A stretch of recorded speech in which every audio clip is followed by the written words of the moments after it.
அஸ்ஸலாமு அலைக்கும் வரஹ்மத்துல்லாஹி வபரகாத்துஹு.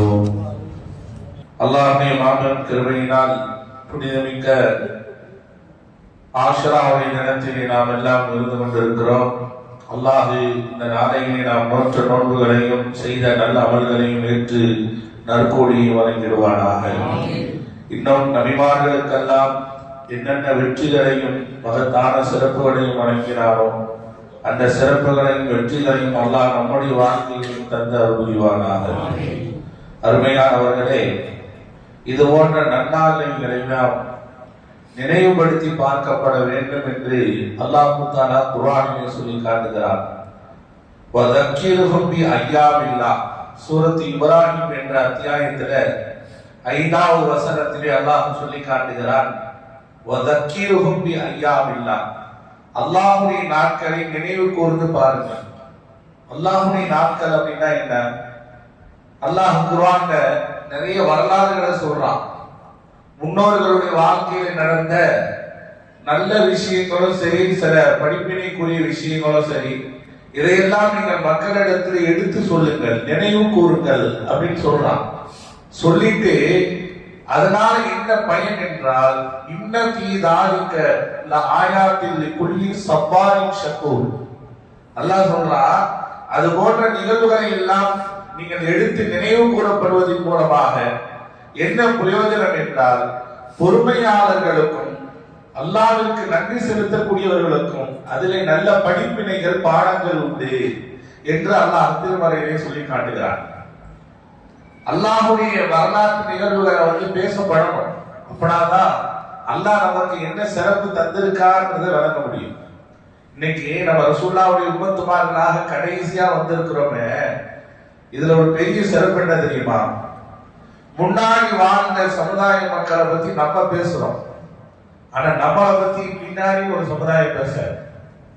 இது ரசூலுல்லாஹ்வுடைய உம்மத்துக்கு கொடுத்த ஒரு சிறப்புல ஒன்று. நூஹ் நபி சமுதாயம் இப்படி வாழ்ந்தார்களாம், இப்படி அழிக்கப்பட்டார்களாம். லூத் அலைஹிஸ்ஸலாமுடைய சமுதாயம் இப்படி அழிக்கப்பட்டது, மூசா அலைஹிஸ்ஸலாமுடைய சமுதாயம் இப்படி அழிக்கப்பட்டது என்றெல்லாம் நாம் பேசுறோம். குர்ஆன் சொல்லுகிறது, வரலாறுகள் பேசுகிறது, அதை நாம் நினைவு கூறுகிறோம். ஆனால் உம்மத்தே முஹம்மதியா இப்படி எல்லாம் இருந்தாங்கன்னு யாராவது பேச முடியுமா? முடியாது. ஏன்னா நம்ம தான் கடைசி சமுதாயமாக நாம் ஆக்கப்பட்டிருப்பதினால் இது ஒரு பெரிய சிறப்பு. நம்மளை பத்தி யாரும் பேச முடியாது. ஆனா எல்லா சமுதாயம் செய்யாத தம்பி நம்ம தான் என்ன செஞ்சுட்டு இருக்கிறோம்? தலை நிமிர்ந்து செஞ்சுட்டு இருக்கிறோம். இது என்ன அப்படின்னா, அல்லாஹ் நமக்கு கொடுத்த மிகப்பெரிய ஒரு சிறப்பு.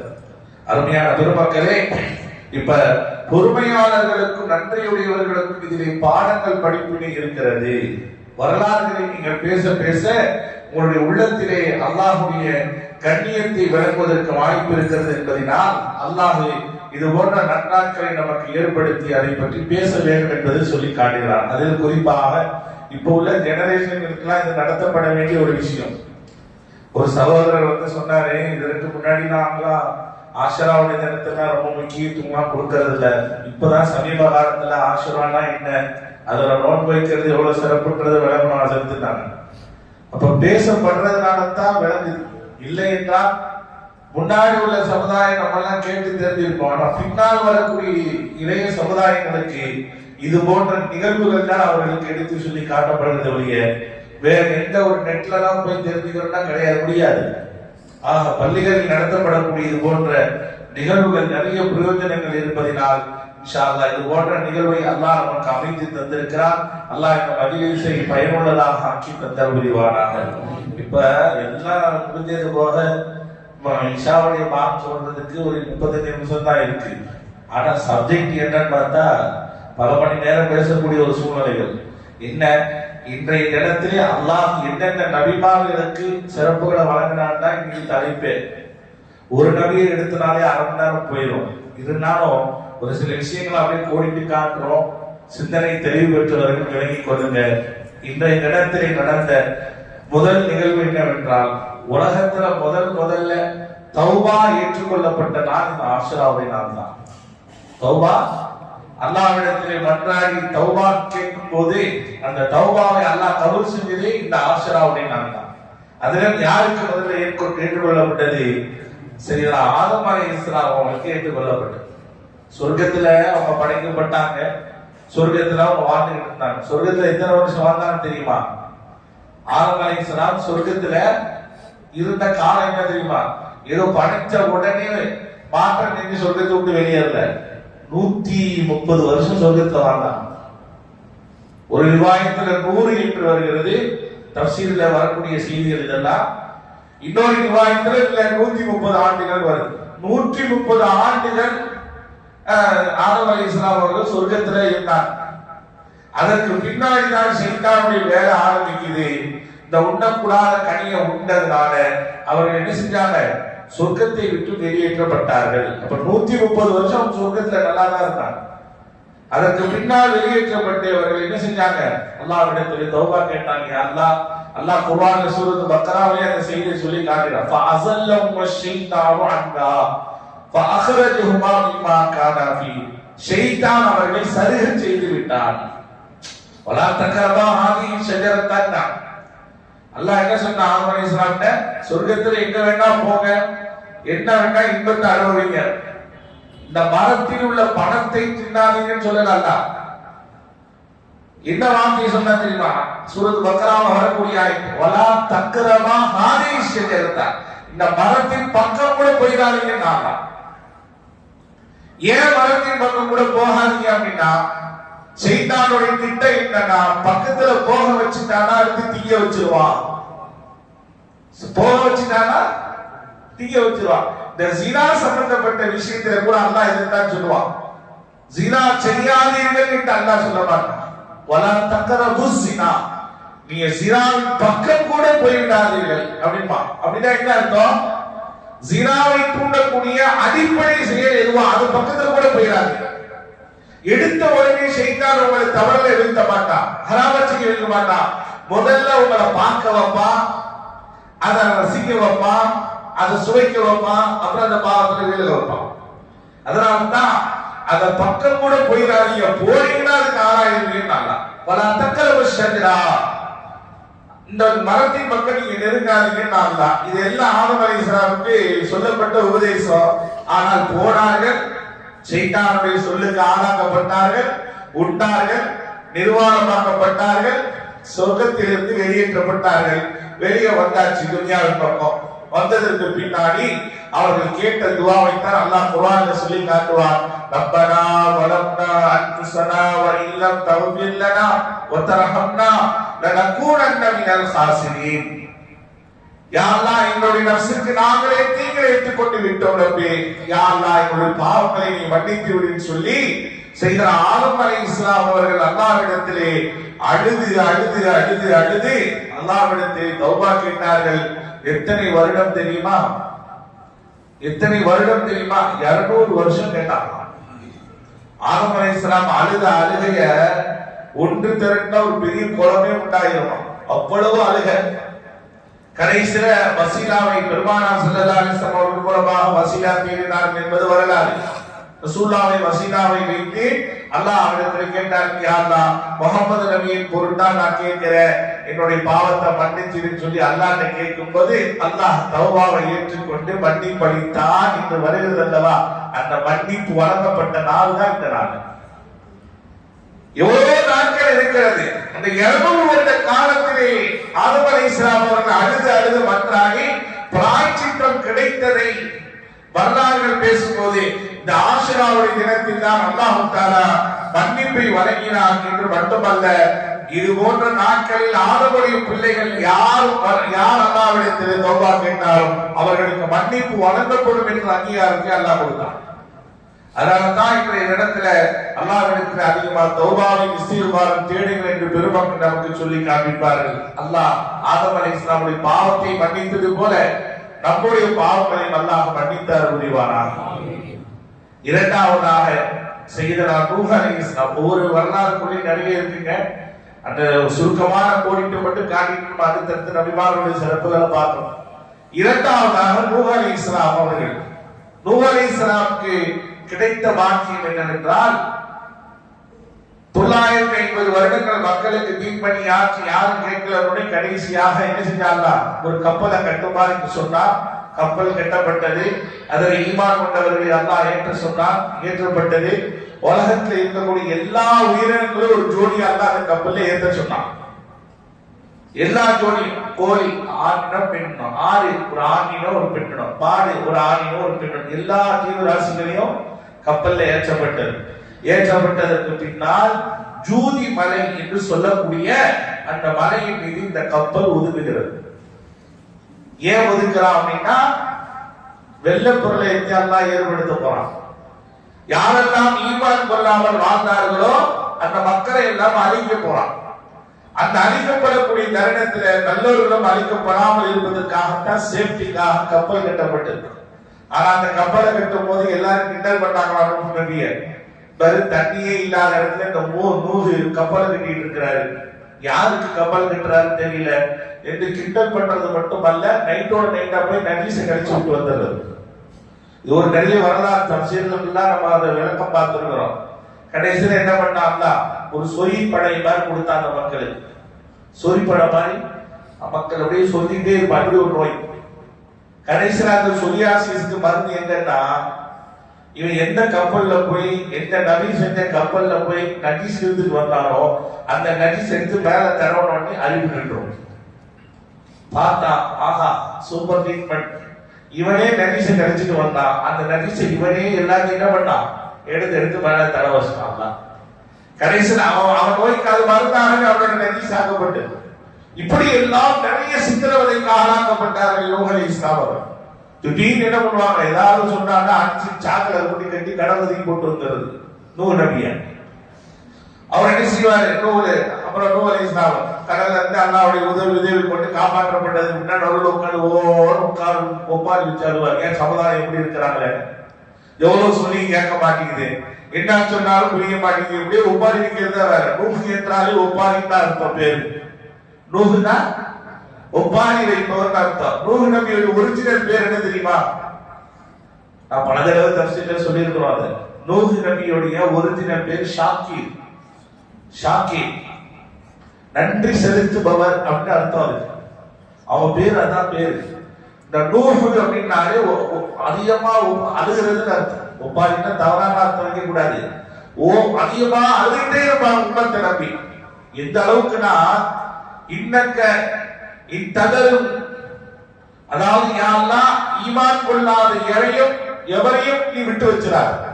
கடைசியா அவன் சொன்ன வார்த்தை தான் குர்ஆன் ஆயத்தாக பதிவு செய்யப்பட்டிருக்கிறது. சூரத்து நூஹ் என்ற அத்தியாயத்துல அந்த சிறப்பான விளக்கத்தை பத்தி அல்லாஹ் சொல்றான். லா ததர் அலல் அர்லி மினல் காஃபிரீன தய்யாரா, உன்னை ஏற்றுக்கொள்ளாத காஃபிர்களை யாரையும் நீ விட்டு வைக்காது, அழித்து விடுன்னு சொல்லிட்டான். அதனுடைய விளைவாகத்தான் தான் அந்த அதாவை இறக்கி வச்சா. அந்த அதாவின் போது பாதுகாக்கப்பட்டு தரையிறக்கப்பட்டது இந்த ஆஷராவுடைய தினத்தில் தான். ஏனென்றால் அந்த சம்பவம் மட்டும் சரியான முறையில நடக்கலனா, அல்லாஹ் அந்த கப்பலை பாதுகாக்கலனா, அல்லாஹ் அந்த கப்பலை சரியான முறையில தரையிறக்கி விடலனா, இன்னைக்கு நம்ம இருந்திருக்க மாட்டோம். ஏனென்றால் ஆதம் அலைஹிஸ்ஸலாம் அவர்கள் முதல் மனிதர் என்றால், இரண்டாவது ஆதம் என்று யாரும் சொல்லுவாங்க, நூஹ் அலைஹிஸ்ஸலாம் தான் சொல்லுவாங்க. இரண்டாவது ஆதம் என்று செய்தனா நூஹ் அலைஹிஸ்ஸலாம் சொல்லுவாங்க. ஏன் அப்படின்னா, ஆதம் அலைஹிஸ்ஸலாம் அவர்களுடைய ஆரம்ப படைப்பு என்றால் அழிவுக்கு பின்னால் மீண்டும் உருவாக்கம் என்பது நூஹ் அலைஹிஸ்ஸலாமுடைய காலத்துல தான் உருவாச்சு. அந்த கப்பல்ல உள்ள ஜோடிகள் தான், உயிரினங்கள் தான், மனிதர்கள் தான் இரண்டாவது பிறப்பிடமாக இருந்தது. அதனால இந்த உலகம் மீண்டும் தலை சிறந்து ஓங்குவதற்காக காரணமாக இருந்தது நூஹ் அலைஹிஸ்ஸலாமுடைய அந்த கப்பல் தான். அந்த கப்பல் சரியான முறையில் அல்லாஹ் பாதுகாத்து மீண்டும் உலகத்துல ஜெனரேஷனை உருவாக்குறதுக்கு காரணமாக இருந்த ஆஷராவுடைய தினம் தான் என்பதை பெருமக்கள் நமக்கு சொல்லி காட்டுவார்கள். அருமையானவர்களே, இந்த நூஹ் அலைஹிஸ்ஸலாமுடைய காலத்துல நடந்த இந்த வெள்ள பிரளயத்தில் தான் அந்த காபத்துல்லாவும் அழிக்கப்பட்டுன்னா என்னது, ஒரு சின்ன மணல் மேடு மாதிரி தான் இருந்துச்சு. சின்ன ஒரு மணல் மேடு மாதிரி தான் இருந்துச்சு. அது தவிர மற்ற எல்லாமே அந்த வெள்ள பிரளயத்தில் அழிக்கப்பட்டு செய்தனா இப்ராஹிம் அலைஹிஸ்ஸலாமுடைய காலத்துல தான் அந்த இடம் காபத்துல்லாவாக கட்டிடமாக உருவாக்கப்பட்டது. அதுக்கு முன்னாடி வரைக்கும் அது ஒரு சின்ன குன்று மாதிரி தான் இருந்துச்சான். இப்ராஹிம் அலைஹிஸ்ஸலாமுடைய காலத்துல கட்டப்பட்டதுன்னு வந்துச்சுல்ல, அதுக்கு அந்த வெள்ளப்பிரளயத்துக்கு பின்னாடி அந்த கான்ஸ்டிடியூஷன் கொடுத்து கட்டப்பட்டது இப்ராஹிம் அலைஹிஸ்ஸலாமுடைய காலத்துல. ஆக நூஹ் அலைஹிஸ்ஸலாமுடைய கப்பல் பாதுகாக்கப்பட்டு கப்பல் தரையிறக்கப்பட்டது இந்த ஆஷுராவுடைய தினத்தில் தான் என்பதை பெருமக்கள் நமக்கு சொல்லித் தருகிறார்கள். மூன்றாவதாக இப்ராஹிம் அலைஹிஸ்ஸலாம், இப்ராஹிம் அலைஹிஸ்ஸலாமுக்கு ஆஷுராவுடைய தினத்தில் நடந்த நிகழ்வு என்ன? இன்றைய தினத்தில் தான் நம்ரூத் என்பவன் இப்ராஹிம் அலைஹிஸ்ஸலாம் அவர்கள் நெருப்பு குன்றத்திலே தூக்கி எறியப்பட்ட நாள். இப்ராஹிம் நபி நெருப்புல தூக்கி போட்டாங்க, இப்ராஹிம் நபி கருகாம இருந்தாங்க, அல்லாஹ்வினால் பாதுகாக்கப்பட்டாங்க அப்படின்னு ஒரு நிகழ்வு இருக்குல்ல. அந்த நிகழ்வு நடந்தது இந்த ஆஷுராவுடைய தினத்துல தான். சரியா 14 வயதுல இந்த நிகழ்வு நடக்குதுங்க. இப்ராஹிம் அலைஹிஸ்ஸலாம் நெருப்பு குன்றத்துல தூக்கி போடும்போது வயசு 80 100 எல்லாம் கிடையாது, வெறும் 16 வயசு. 16 வயதுல இப்ராஹிம் அலைஹிஸ்ஸலாம் தூக்கி நெருப்பு குன்றத்துல போடும்போது அவ்வளவு தைரியத்தோடு எனக்கு அல்லாஹ் இருக்கிறா, ஹஸ்புனல்லாஹு வ நிஅமல் வக்கீல் சொன்னாங்கன்னா அது எவ்வளவு பெரிய சவால் என்பதை நாம் நினைச்சு பார்க்கிறோம். தூக்கி எறியப்பட்டது நெருப்புக்குள்ள எத்தனை நாள் இருந்தாலும் தெரியுமா? ஏதோ உள்ள தூக்கி போட்டு அடுத்த கொஞ்ச நேரத்துல தான் இல்ல, 40 நாள் உள்ள இருந்தாங்க. 40 நாட்கள் அந்த நெருப்பு குன்றத்திலே இருந்தார்கள். அல்லாஹ் தஆலாவுடைய உத்தரவு, யா நாரு கூனி பர்தன் வ சலாமா.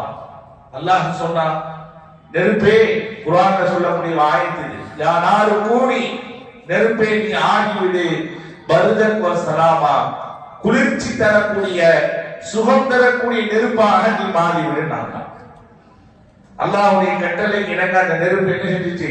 இப்ராஹிம் அலைஹிஸ்ஸலாம எந்த விதமான ஒரு சோதனைக்கு ஆளாக்கப்படாம பத்திரமா பாதுகாத்து 40 நாட்கள் அந்த நெருப்பு குன்றத்துக்குள்ளே இருந்தாராம். வானவர் தலைவர் ஜிப்ரீல் அலைஹிஸ்ஸலாம் அவர்கள் சொர்க்கத்தில் இருந்து பட்டு துணியை கொண்டு வந்து இப்ராஹிம் அலைஹிஸ்ஸலாமுக்கு கொடுக்க, அந்த பட்டு ஆடையை அணிந்தவாறு அந்த நெருப்பு குன்றத்துல இருந்து வெளியே வராங்க. நம்ரூத் நினைச்சா இப்ராஹிம் இதோட சாப்டர் க்ளோஸ். உள்ள போனதை விட வெளியே வரும்போது ராஜ மரியாதையோட வந்தாங்க. வரலாறு, ஒவ்வொரு வரலாற்றுக்குள்ளேயும் அல்லாஹ்வுடைய குதிரை ஒளிந்திருக்கிறது. எல்லாத்தையும் அழிந்தால் கப்பல் பாதுகாக்கப்பட்டது. இது அல்லாஹ்வுடைய வல்லமை வெளிப்படுகிறது. நான் நினைத்தால் இதையும் செய்வேன் என்பது போல. பொதுவாகவே நெருப்பு கரித்து பொசுக்கி சாம்பலாக்கக்கூடியது. ஆனால் இங்கு தனிப்பட்ட ஒரு நபருக்கு மாத்திரம் நெருப்பு தன்னுடைய வேலையை காட்டவில்லை, அல்லாஹ் தன்னுடைய வல்லமையை வெளிப்படுத்தி காட்டுகிறார். அதே போல செய்தனா யூனுஸ் அலைஹிஸ்ஸலாம் அவர்களுக்கு நடந்த நிகழ்வு என்னவென்றால், ஒரு வரலாறு நீண்டது. ஒரு கட்டத்திலே கப்பலில் இருந்து இறங்க வேண்டிய ஒரு சூழ்நிலை. பயணித்துக் கொண்டிருக்கின்ற கப்பலில் இருந்து அல்லாஹ்வுடைய கட்டளை வராமல் எந்த நபிமாரும் ஊரை விட்டு வெளியே போக கூடாது, ஒரு ஊருக்குள்ள நுழைய கூடாது.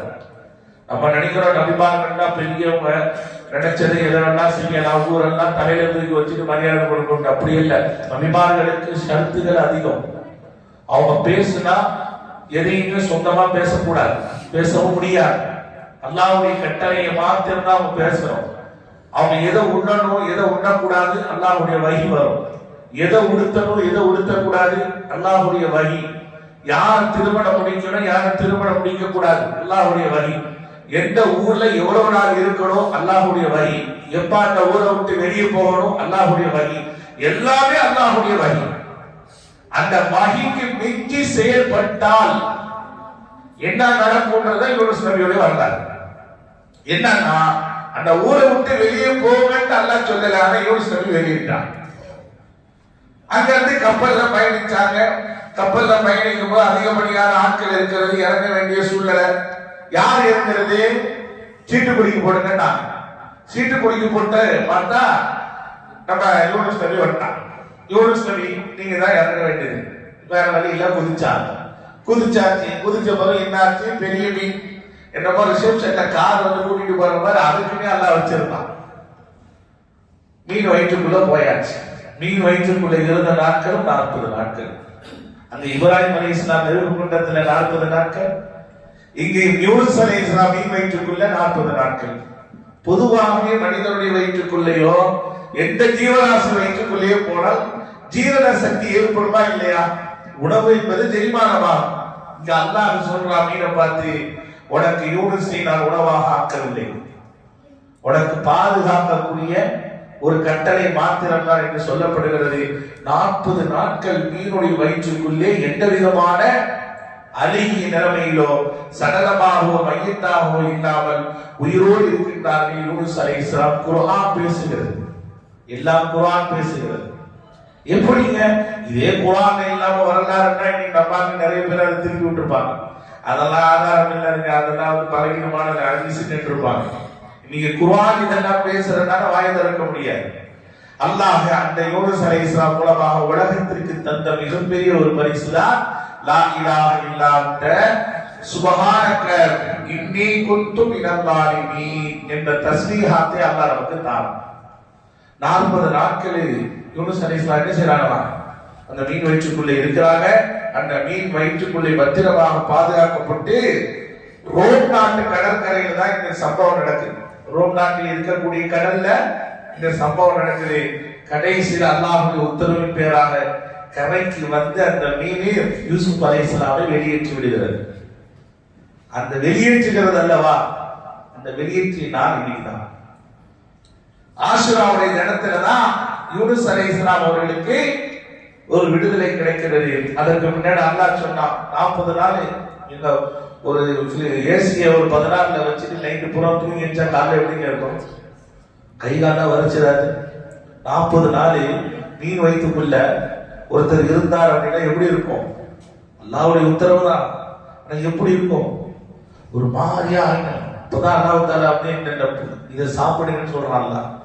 இந்த காய்கறியை சாப்பிடுங்க, இந்த உணவை நீங்க உட்கொள்ளுங்க, இதை நீங்க குடிங்க, இது எப்படி இருக்குன்ற பிறகுதான் அது இழந்த அந்த சக்திகளை மீண்டும் யூனுஸ் அலைஹிஸ்ஸலாம் பெறாங்க.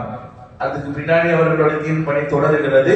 இப்ப யூனுஸ் அலைஹிஸ்ஸலாம் அவர்கள் மீன் வயிற்றிலிருந்து வெளியேற்றப்பட்டு அவர் மீண்டும் தீன் பணி ஆற்றினார்கள். இந்த நிகழ்வு நடந்தது இந்த ஆஷுராவுடைய தினத்தில் தான்.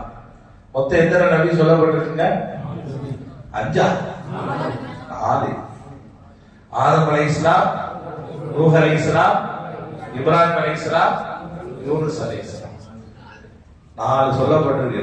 அடுத்து பாருங்க சுலைமான் அலைஹிஸ்ஸலாம். சுலைமான் அலைஹிஸ்ஸலாம் உலகத்துக்கே ஆட்சி செஞ்ச ஒரு அரசர். நபி என்றாலும் அரசர், சாதாரண அரசர் அல்ல. மனுஷனுக்கும் அவர்தான் அரசர், ஜின்னுக்கும் அவர்தான் அரசர். விலங்கினங்கள், ஊர்வன, பரப்பன, எல்லா வஸ்துக்கும் அவர்தான் அரசர். எப்படி இருக்கும்? உலகத்தையே ஆட்சி செஞ்ச, உலகத்துக்கே ஒட்டுமொத்த உலகத்துக்கே நபியாக அரசராக இருந்தவர்கள் சுலைமான் அலைஹிஸ்ஸலாம் அவங்களும் வராங்க. அப்ப இவங்க மனிதனுக்கு மட்டுமல்ல, ஜின்னினத்தார்கள் எல்லாத்துக்கும் சேர்த்துதான். இவர்களுக்கு அல்லாஹ் ஆட்சி பொறுப்பை கொடுத்தது சரியா 14 வயசு. இவங்க ஆட்சி பொறுப்பு ஏற்கும்போது வயசு இல்ல 14 வயசு.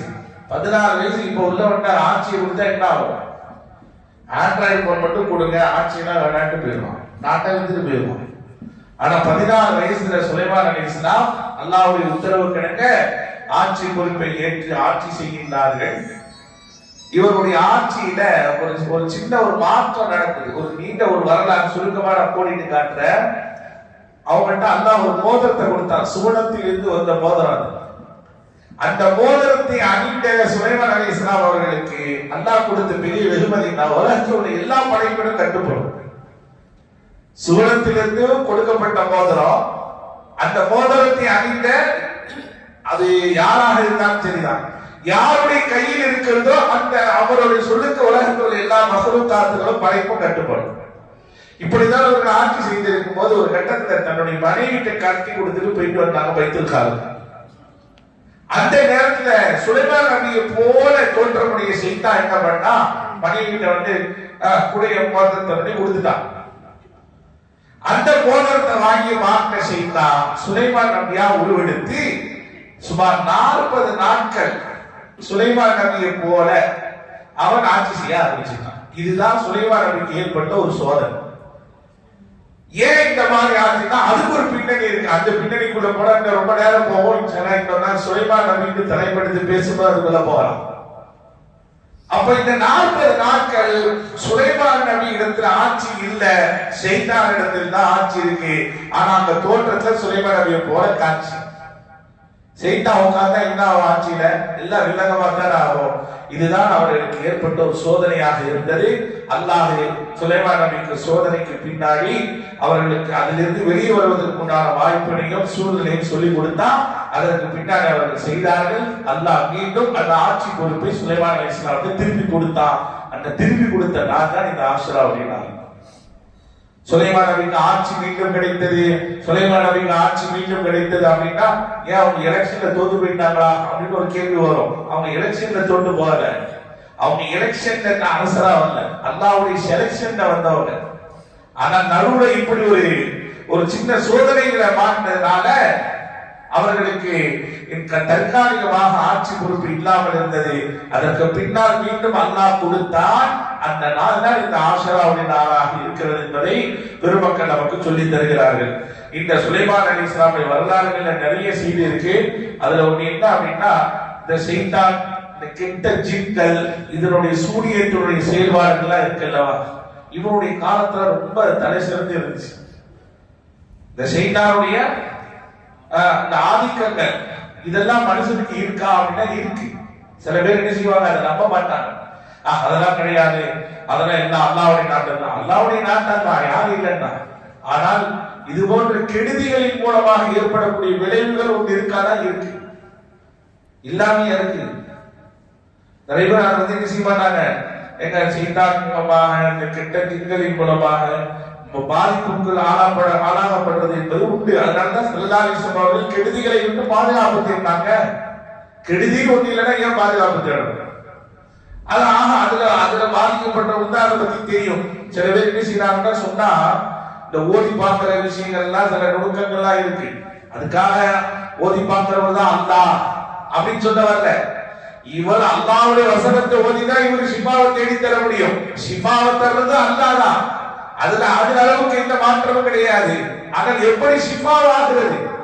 டாக்டர் போனாலும் மாத்திரை எழுததான் செய்யறாரு. நம்ம டைரக்டா போய் மெடிக்கல்ல போய் மாத்திரை வாங்கி போட்டா மாத்திரைகள்ல நிறைய வகை மாத்திரை இருக்கு. இல்ல நான் பேர் சொல்லி வாங்கிடுவேன். சுகர் மாத்திரை டாக்டர் போய் கேட்கறீங்க, சுகர் மாத்திரை கேட்பாரு, 200 mg 300 mg பவரா 500 mg பவரா கேட்பாரு. இவருக்கு எந்த பவர் கொடுத்தா இவருக்கு கேட்கும், செக் பண்ணணுமா இல்லையா? அந்த மாதிரி ஒவ்வொருத்தர்களுக்கும் ஒவ்வொரு விதமான தாக்கங்கள் இருக்கும். அது என்ன தாக்கி இருக்கு? செய்தானுடைய கோளாறா, ஜின்னுடைய கோளாறா, இல்ல வந்து வேற ஏதாவது மூலமாக பாதிக்கப்பட்டிருக்கா, அதுக்கு என்ன செய்யணும், இதெல்லாம் பார்த்து செய்யறதா அது வைத்தியம். உடனே அப்ப என்ன செய்வாங்க, இதெல்லாம் ஷிர்க், இதெல்லாம் கூடாதுமா. அப்படி பார்த்தா சுலைமான் அலைஹிஸ்ஸலாமுடைய காலத்துல நடந்த எவ்வளவு வரலாறு எல்லாம் பார்த்தீங்கன்னா நீங்க ஷிர்க் தான் சொல்லணும். ஒண்ணு இல்ல, ராணியுடைய சிம்மாசனத்தை தூக்கிட்டு வரணும். யார் கொண்டு வருவான்னு கேட்டார். கால இஃப்ரீத்தும் மினல் ஜின்னி, இஃப்ரீத் என்று சொல்லக்கூடிய ஒரு ஜின்னு சொல்லிச்சான், நான் கொண்டு வரேன் அப்படின்னு. அல்லாஹ் குர்ஆன்ல சொல்றது, அல்லாஹ் குர்ஆன் ஆயத்தாக இந்த வரலாறு சொல்லி காட்டுறான். நான் கொண்டு வரேன். எவ்வளவு நேரத்துல கொண்டு வருவேன்? நீங்க உட்கார்ந்து இருக்கிற இடத்தை விட்டு எண்ணிக்கிறதுக்குள்ளே கொண்டு வந்துருவாரு. ரொம்ப லேட்டு நாங்களாம் சுலைமான் அலைஹிஸ்ஸலாம், ரொம்ப லேட். அதெல்லாம் எப்ப உட்கார்ந்து எண்ணிக்கிறதுக்குள்ளே நான் கொண்டு வரேன்னு சொன்னது வேண்டாம். அப்பதான் அந்த இடத்துல இருந்த ஒரு இறைநேசர் சொன்னாராம், அல்லாஹ் குர்ஆன்ல சொல்றாங்க, நான் சொல்லல, நீங்கள் கண் இணைக்கும் நேரத்துல நான் கொண்டு வந்து சேர்க்கிறேன். ஆயத்து எப்படி ஒரு மனிதனால் இது சாத்தியமாகும்? குர்ஆன்ல சொல்றது பொய்ன்னு சொல்ல முடியுமா? இதெல்லாம் அந்த காலத்தில் அற்புதமாக நிறைந்திருந்தது. அந்த காலத்தில் சூனியம் நிறைந்ததாக இருந்ததுனால் சூனியத்துக்கு தகுந்த நல்லவர்களையும் அல்லாஹ் வச்சிருந்தான். சூனிய கரையில சின்ன சின்ன பாம்புகள் எல்லாம் போட்டு மூசா அலைஹிஸ்ஸலாம பயன்படுத்துறான். அல்லாஹ் என்ன சொன்னா, சூரத்து தாஹாவுல அதை பத்தி அழகா வரிசையா பேசுறாங்க. மூசா பயப்படாதீங்க, மூசா பயப்படாதீர்கள், உங்கள் கையில் உள்ள அசாவை போடுங்கள். போட்டாங்க. அல்லாஹு அக்பர். அவன் போட்ட பாம்பு எல்லாம் குட்டி குட்டி பாம்பு. மூசா அலைஹிஸ்ஸலாமுடைய கையில் உள்ள அசாவை போட்டோடனே பெரிய பாம்பு உருவெடுத்துச்சு. பார்த்து மிரண்டாங்க. அல்லாஹ் இந்த நபியை பயப்படுவதற்காக செய்கிற, நபியுடைய வல்லமையை வெளிப்படுத்துவதற்காக செய்கிறான். அதே மாதிரிதான் சுலைமான் அலைஹிஸ்ஸலாமுடைய காலத்தில் நடந்த ஒவ்வொரு நிகழ்வுகளும் அவர்களுக்கு படிப்படியாக ஆக்கி வச்சான். அந்த வகையில சுலைமான் நபிக்கு அல்லாஹ் மீண்டும் ஆட்சி பொறுப்பை கொடுத்தது இந்த ஆஷுராவுடைய தினத்தில் தான். அடுத்தபடியாக ஐயூப் அலைஹிஸ்ஸலாம் அவர்கள். ஐயூப் அலைஹிஸ்ஸலாம் அவர்கள் நமக்கு நினைவு வருதுன்னா நோயில அகப்பட்டதுதான். எவ்வளோ நோயில அகப்பட்டிருக்காங்க நம்மளும். ஆனா ஐயூப் அலைஹிஸ்ஸலாம் மட்டும் ஏன் பெருமையா பேசப்படுது அப்படின்னா, அவங்க நோய்வாய்ப்பட்டது 1 மாசம் 2 மாசத்துல 13 வருஷமா இருந்தாங்க.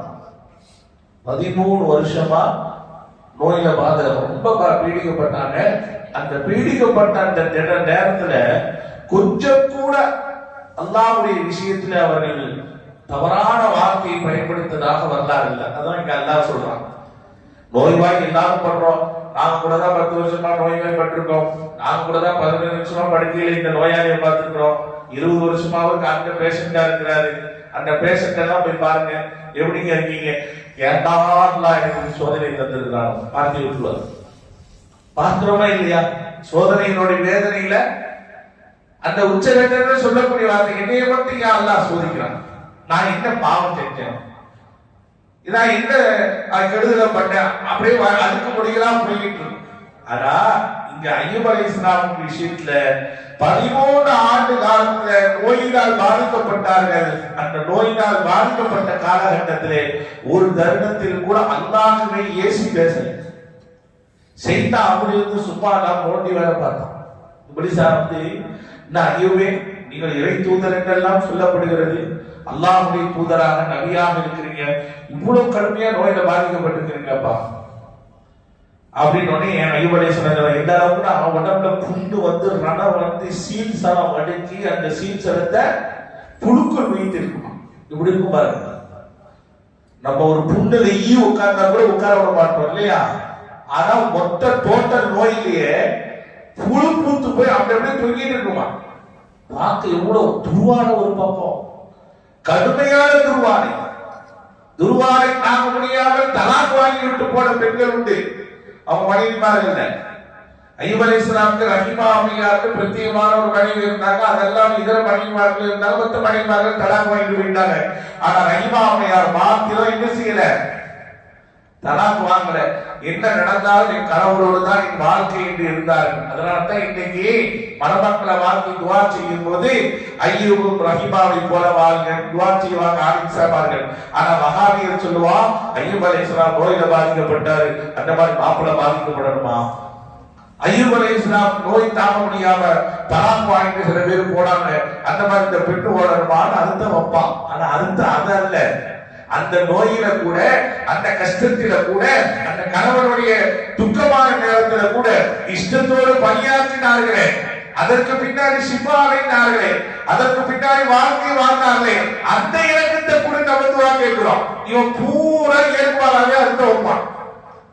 இங்க அல்லாஹ் 13 ஆண்டு காலத்துல இந்த சோதனையை கொடுத்து உடம்பெல்லாம் புழு ரணத்தை கொடுத்தோடனே இப்லீஸா சொன்னானா, இவ்வளவு கஷ்டத்திற்கு ஆளாக்கப்பட்டிருக்கீங்களே, உங்களை நபியாக இப்படி ஒரு சோதனை எல்லாம் தந்துட்டாருன்னு.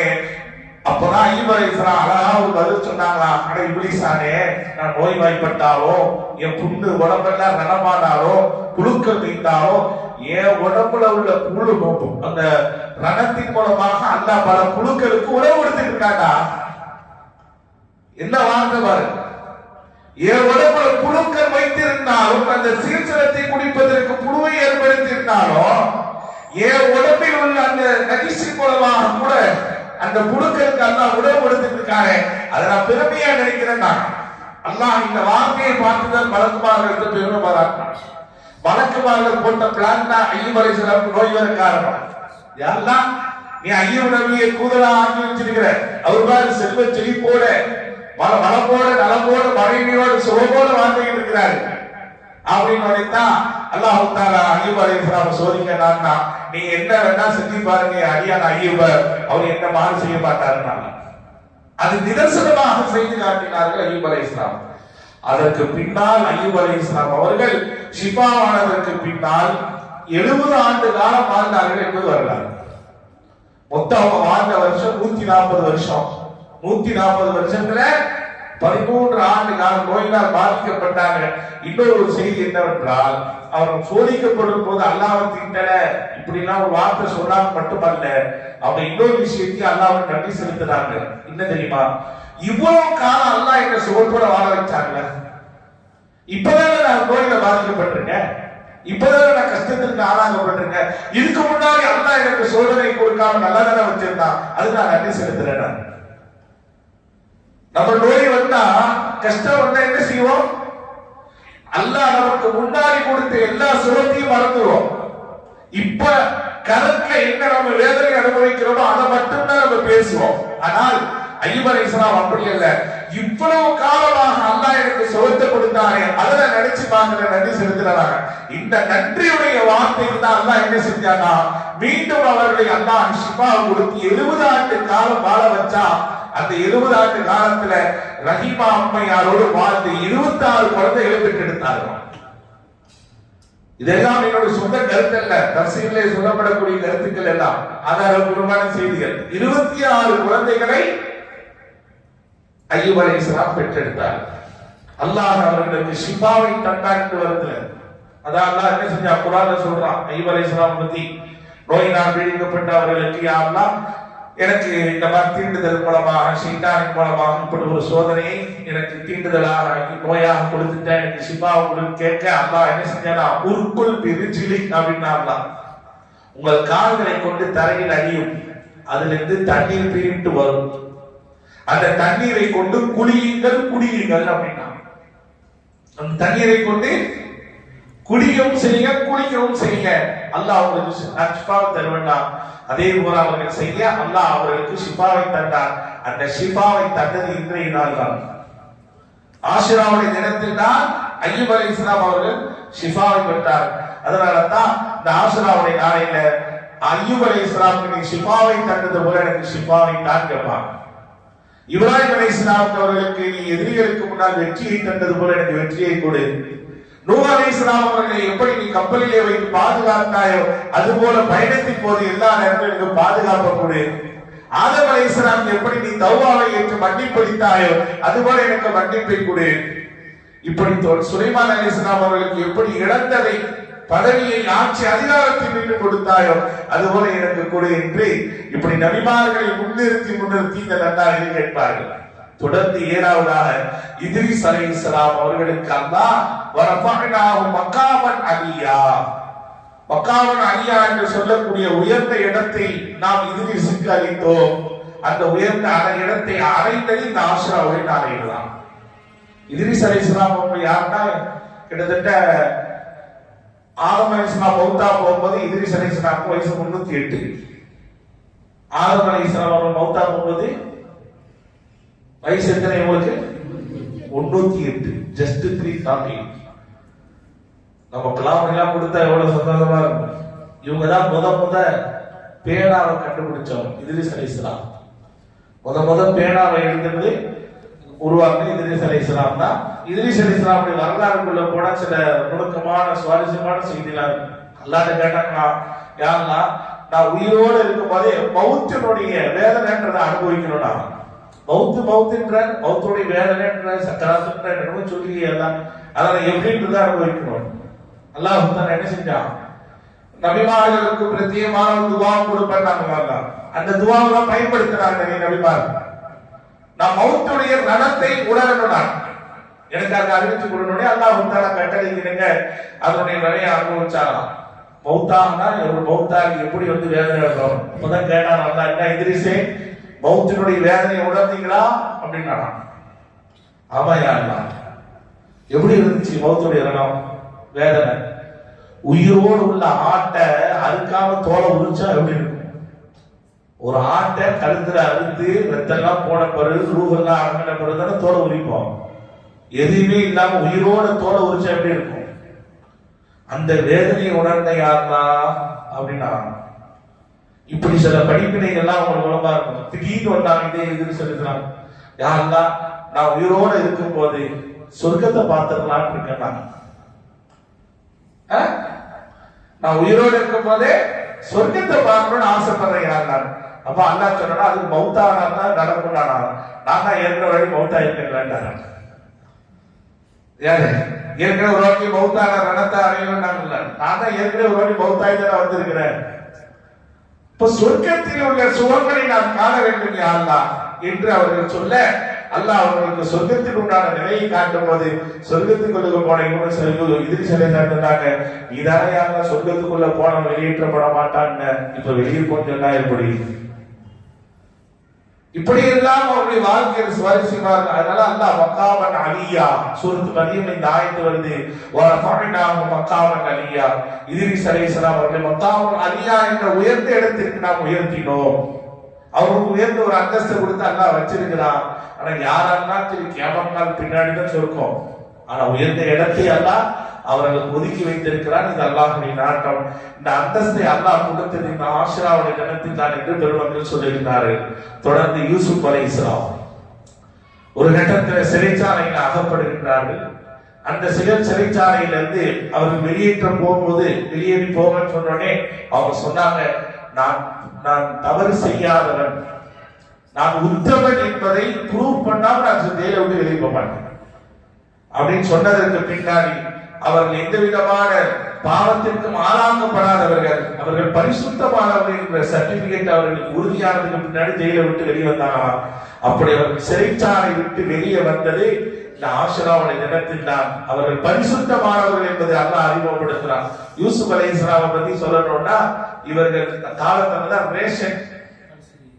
ரேஷன் கடை ஓபன் பண்ணப்பட்டது.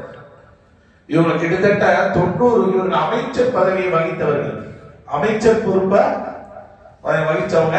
கிட்டத்தட்ட 90 வருஷம் இவர்கள் அமைச்சர் பொறுப்புல இருந்து நாட்டிலும் சமுதாயத்திலும் நல்ல பணிகளை செய்திருக்கிறார்கள் என்பதும் இவர்களுடைய பாப்பா தான் யாக்கூப் அலைஹிஸ்ஸலாம். அடுத்து 9வதாக செய்தா ஈசா அலைஹிஸ்ஸலாம் அவர்கள் வானலோகத்திலே உயர்த்தப்பட்டது இந்த ஆஷுராவுடைய தினத்தில் தான். எதிரிகளிடத்திலே சிக்காமல் அல்லாஹ் தன் பக்கம் உயர்த்தி கொண்டு கியாமத் நாளுடைய சமீபத்துல ஈசா அலைஹிஸ்ஸலாம் அவர்களை துனியாவின் பக்கம் இறக்கி வைப்பான். அது வரைக்கும் அவர்கள் இன்றைக்கும் வானலோகத்தில் இருக்கிறார்கள். அந்த வானலோகத்திலே உயர்த்தப்பட்டது எதிரிகளிடத்திலிருந்து தன்னுடைய நபியான ஈசா அலைஹிஸ்ஸலாம் பாதுகாத்தாங்க. அந்த நிகழ்வு நடந்தது இந்த ஆஷுராவுடைய தினத்தில் தான். 10வதாக சையதுனா மூசா அலைஹிஸ்ஸலாம் அவர்கள் ஃபிரௌனுடைய பிடியிலிருந்து பாதுகாக்கப்பட்டு ஃபிரௌனை அல்லாஹ் மூழ்கடிக்க செய்து அழித்ததும் அன்றிலிருந்து மூசா அலைஹிஸ்ஸலாம் அவர்கள் அவருடைய சமுதாயத்தையும் நிம்மதியான முறையில் வாழ்வதற்கு வழிவகுத்து கொடுத்ததும் இந்த ஆஷுராவுடைய தினம்தான். இப்படி 10 நபிமார்களை தாண்டி சில சிறப்புகள் உள்ளது. இந்த நபிமார்களுக்கு அல்லாஹ் கிடைத்த மோட்சங்களை தான் இன்றைய ஆஷுராவுடைய நாளில் நாம் நினைவுபடுத்திக் கொண்டிருக்கிறோம். அது மட்டுமல்லாமல் தொடர்ந்து சொல்லுவார்கள், சொர்க்கத்தையும் அல்லாஹ் நரகத்தையும் படைத்தது இந்த ஆஷுராவுடைய நாளில் தான். வானத்தையும் பூமியையும் படைத்ததும் இந்த ஆஷுராவுடைய நாளில் தான். அல்லாஹ்வுடைய அரிசியும் குருசியும் படைத்தது இந்த ஆஷுராவுடைய நாளில் தான். கடலையும் மலையையும் அல்லாஹ் இந்த ஆஷுராவுடைய நாளில் தான் படைத்தான். இப்படி பல நிகழ்வுகளை உள்ளடக்கிய ஒரு நன்னாளாகத்தான் இந்த நாட்கள் திகழ்ந்து கொண்டிருக்கிறது என்பதை பெருமக்கள் நமக்கு நினைவு கூறிக் கொண்டிருந்தார்கள். வல்லவன் அல்லாஹ் இன்றைய தினத்திலும் இனி வரக்கூடிய ஆஷுராக்களையும் நாம் அதிகம் சந்தித்து நல்ல அமல் செய்யக்கூடிய நர்வாக்கியத்தை அல்லாஹ் நம் அனைவர்களுக்கும் தந்தர் புரிவானாக.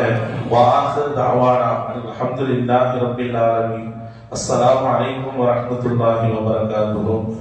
அல்ஹம்துலில்லாஹி ரப்பில் ஆலமீன். அல்லாஹும்ம ஸல்லி அலா சய்யிதினா முஹம்மதின் وعلى آل سيدنا محمد وبارك وسلم عليه. ربنا آتنا في الدنيا حسنة وفي الآخرة حسنة وقنا عذاب النار. وصلى الله تعالى وسلم على خير خلقه سيدنا محمد وآله وأصحابه أهل بيته أجمعين والحمد لله رب العالمين.